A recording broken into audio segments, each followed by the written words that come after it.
G'day Adam, very nice to meet you today. I thought I'd do this because we did do a little bit today. I did throw a little bit at you, but I believe we've made a very positive impact on your golf swing.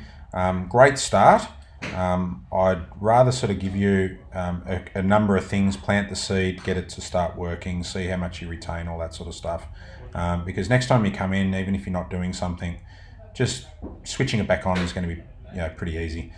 Right, so your before swing.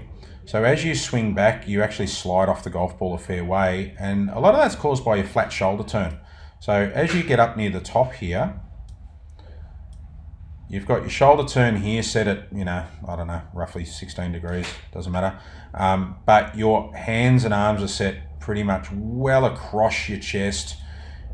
This elbow's way behind your body. So you've got a flat shoulder turn, pulled the club behind your body.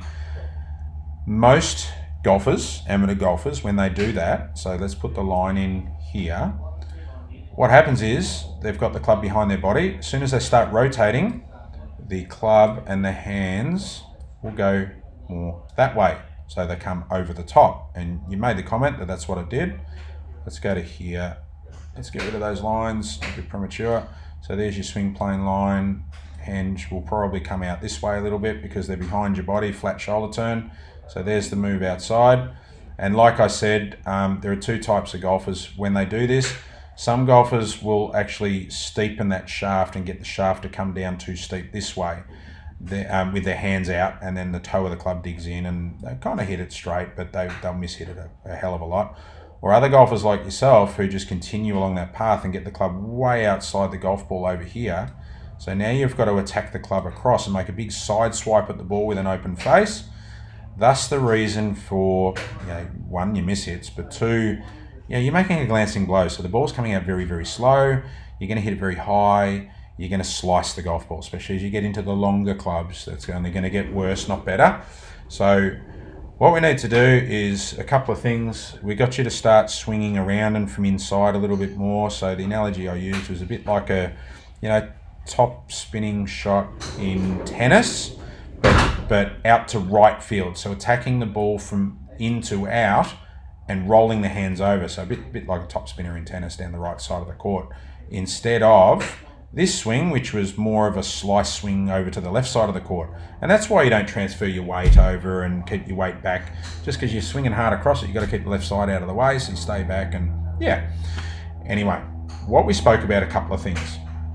So not so much the posture today, but what we did speak about is needing to rotate the shoulders and get the left shoulder coming down and creating a steeper shoulder plane. So instead of that flat shoulder turn with the hands working behind our body, work the left shoulder down more. So you can see here, get rid of that last line. So we're down at around about 33 degrees, which I can tell you is very similar to Adam Scott, who we did look at, instead of 16 degrees. So that's double. And you can just see there, the hands start actually working up a little bit better now. And if the hands are working up and you've got a steeper shoulder plane, the hands have got half a chance to start working back down and not force the club outside. So let's have a look what happens now on that hand path. So all of a sudden, the hands go from here, they start working down. So that's a lot different from working out in the last one. So there, club outside. Let's get rid of all these lines, looking a bit messy. So now as we start working down, see how the club head is just inside your hands, which is exactly where we need it. So your hands, left arm is more vertical down and your club head's just inside, instead of your hands are well outside your shoulder and then the club's even further out there. So from here, we just turn the right shoulder down and through. So the club stays inside where the golf ball is. You would have just blocked that out to the right. We didn't talk about release at this stage. But now that club is actually coming straighter through impact. And if you just shut the face down and there was a ball there, that would have been beautiful. But now in the finish, you can see through the ball here instead of across. Look where the club's coming through over this way.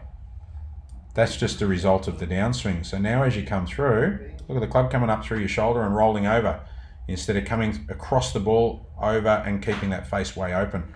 Now you're actually rotating your body and getting your weight forwards too. So I think that's a magnificent start to the learning process, mate.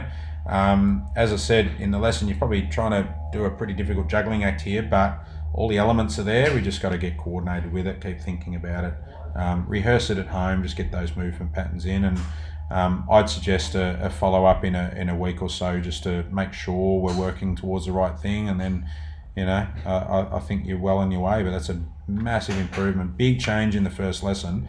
But yeah, looking really good, mate. Well done. Nice to meet you, and we'll hopefully see you soon.